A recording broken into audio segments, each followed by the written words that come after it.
And I don't want to put too much emphasis on this as if I'm some victim. I'm not a victim. I received this at a very small scale. And then right after it happened to me, I was talking to my wife, and I was like, man, we just got to trust in the Lord. And obviously that's easy to say, harder to do. And then the very same thing almost happened to her. And it was like, wow. So then I wrote a sermon on it, and it just got that much more powerful. And I got a lot of good reception on this sermon. I think people enjoyed it, and it's a good biblical truth. I'm going to back up a little bit, though. I become, based off this, what I just told you, I also became obsessed with the idea that in every culture in history and in our culture right now, there are sermons that need to be preached that because of us being in this culture, we're blinded to the necessity of them needing to be preached. Let me give you an example. 60 years ago, the segregation took place. During the segregation, obviously, whites were being racist toward blacks, and some blacks were being racist towards whites. There was segregation, there was separatism, and it led into the church. Believe it or not, there were churches that closed their doors to black people, and black people closed their doors to white people. It was a very hot topic. Jim Gardner, as you guys know, I don't think he would mind me sharing this. He told me this as we were eating lunch one day, and he mentioned the fact that when he was like our age, he went to, I believe it was Lipscomb University, and he heard Stephen Fry preach, so another big name. And he said, Stephen Fry brings up this very topic of segregation, and the whole auditorium, it was like you could drop a nickel in there or something, whatever the phrase is. You could hear grasshoppers. I don't know. But it was quiet, man. And Jim Gardner thought that there was going to be an uproar that Stephen Fry is preaching at how segregation is bad and that we're acting badly over this. But because of who Stephen Fry is, he was able to present the truth and people accepted the truth. And he said he was basically amazed at that. But the point is, that was the sermon at that time that needed to be preached. And there's been a lot of those throughout history.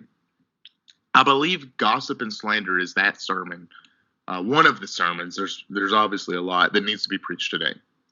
Any church you go to, you're going to see slander and gossip, right? Would you guys agree with that? Any church you go to, you're gonna witness that, and a lot of people have. And it's not that the church is perfect, but it is around today. I want you to recognize that if it hadn't have been for slander, Jesus would have never been put on the cross. You know, ever thought about that? If it hadn't have been for slander, I don't believe Jesus would have been put on the cross. Now, obviously, God's sovereignty was a part of that. Jesus' willingness and knowing that needed to be done. But I'm going to read Matthew chapter 27, verses 15 through 23. Now, at the feast, the governor was accustomed to release for the crowd any one prisoner whom they wanted. And they had then a notorious prisoner called Barabbas.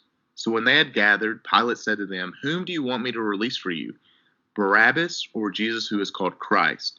For he knew that it was out of envy that they had delivered him up. Besides, while he was sitting on the judgment seat, his wife sent word to him, "Have nothing to do with that righteous man, for I have suffered much because of him today in a dream."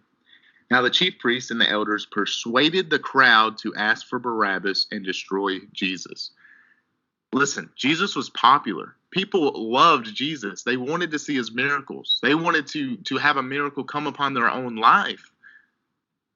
And yet he's sitting before them, him versus Barabbas, this prisoner, and the chief priests and the elders, as the text says, they persuaded them to ask for Jesus. Who knows what they were saying? All we know, it was evil. It was with malicious intent. And it was an example of slander and gossip. Almost done. Proverbs chapter 6, verses 16 through 19. It's kind of led to a bit of a sermon.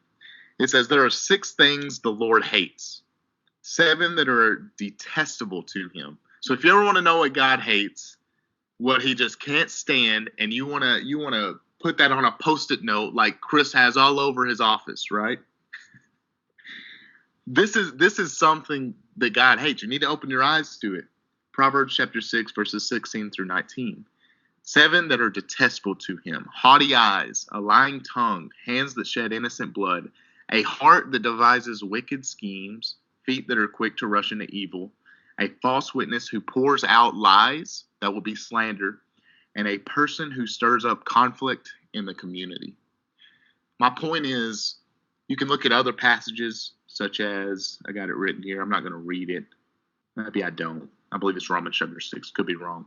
But you can look at all sorts of passages in the Bible. Just Google it. And gossip is up there with murder. Gossip and slander are up there with what we would consider the most horrible sins. And yet, it's so easy, because we're so accustomed to it, to turn a blind eye. Don't do it. Yeah, Cole, that's pretty powerful stuff. I never thought about, slander putting Jesus on the cross.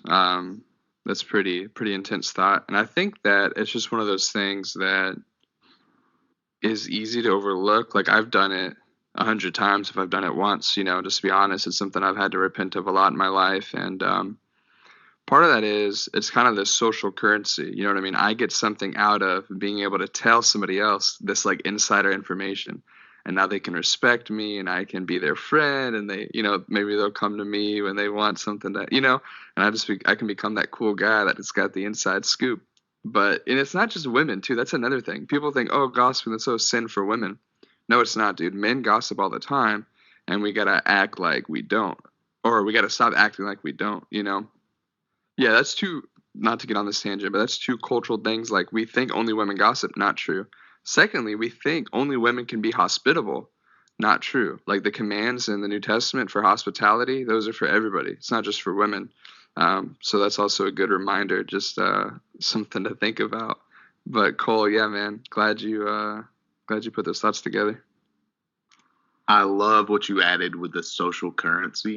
I guess maybe I've thought of it that way, but I've never actually thought of it that way until you said that. Way to go. That's force for you. Chris, you got anything to add?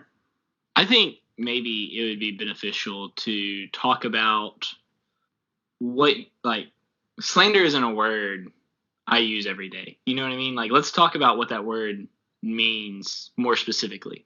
So I'll define it. Slander is when you basically make up a rumor about someone, or I'm not even sure if it has to be a rumor, but you say something about someone with the intent of harming them. That is in your mind. And before our listeners say, oh, I would never do something evil like that, it's very easy to do.